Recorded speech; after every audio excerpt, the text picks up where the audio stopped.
Welcome to Urban Wine Life on the Bougie Black Brother Network. Good afternoon and welcome to Urban Wine Life. I'm Michael, your Bougie Black Brother, and I got a special guest with me today. Her name is Blue Wine. No. So this is a blue wine, and I had this for over a year. I just really didn't get around to kind of tasting it and getting into it. But this was something that was released around 2017. It's an import, and it's called GIK Live. GIK Live. So really interesting to me because we were looking at it and saying, hey, these different color wines, you got yellow, you got this one that's even really like a dark orange color that I've been trying to get. And it's the pigmentation from the grapes and all. But this one is technically turned blue. So I'm going to get real technical with you right here. What makes it blue is the anthocyanin that's inside the grapes that will cause it to go from red to blue. This is a company that actually technologically changed the color blue. And in Europe, the EU, they cannot call it wine. It's not considered wine because it's blue. And since it's blue, you can't call it a wine. So it's an alcoholic beverage, 99% wine, 1% EU regulations. So interesting. So I got this as being interesting. So I wanted to get around. It's late April, and it was a really nice day to be outside, and I wanted to actually get a taste of it and go from that. So a lot of things everyone been saying who had it before, they say, oh, it's a very sweet wine, and oh, it's a little different. It's just a little too sweet for my palate. Well, we're gonna get in it and we're gonna taste it. But again, this is GIK Live. You see that? GIK Live. Pretty blue color. Really, really nice. You see it? So it's all blue, technologically blue.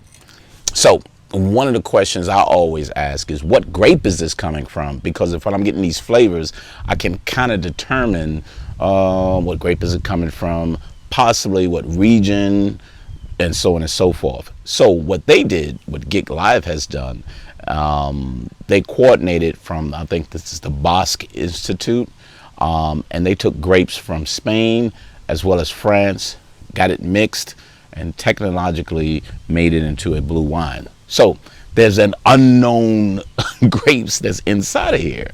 So it's really, really kind of different to say what does it taste like or what should it taste like because of the grapes that's in here.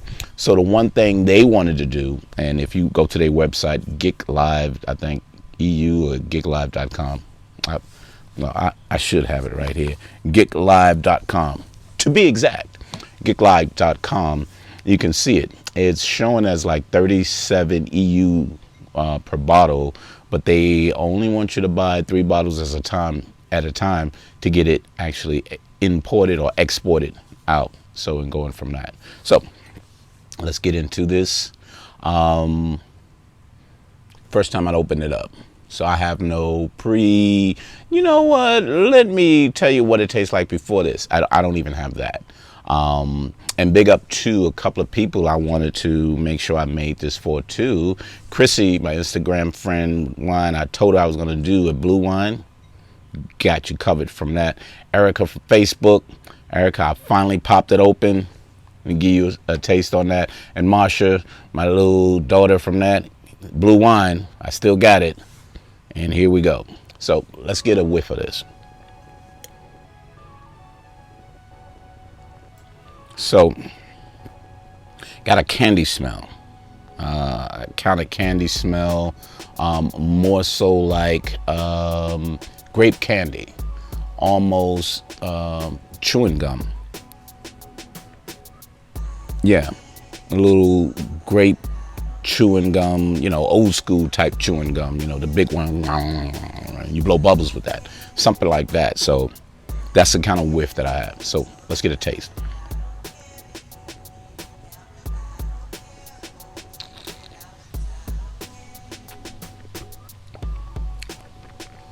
So the exaggeration of how sweet it is, I taste sweeter. I've tasted sweeter. I've tasted Riesling that was way sweeter than this. Moscatos that are way sweeter than this. This is right in between, but it has a candy taste. So it's not really giving you something that you can almost compare it to.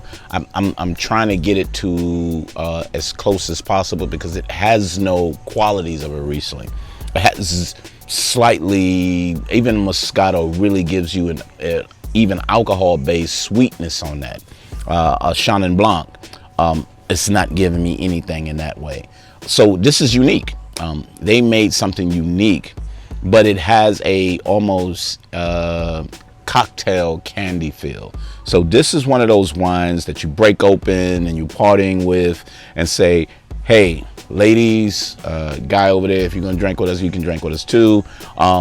This is that. It's really not something that I would regularly say this is part of my repertoire of wines that I kind of present. And it's not even sweet enough for me to make it a kind of dessert wine. This is mostly an entertainment wine. Almost like champagne or cava or prosecco, say it right, prosecco, all of those Asti Spumantis, all of those in that realm, but with a party candy taste. I'm not pulling out any fruit from this. I'm not determining any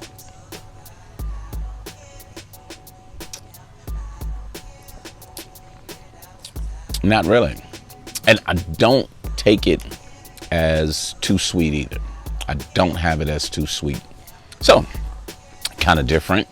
Wine connoisseurs, you're not gonna like this. This doesn't give you the texture. It has no acidity in this. It really doesn't have any tannins from that.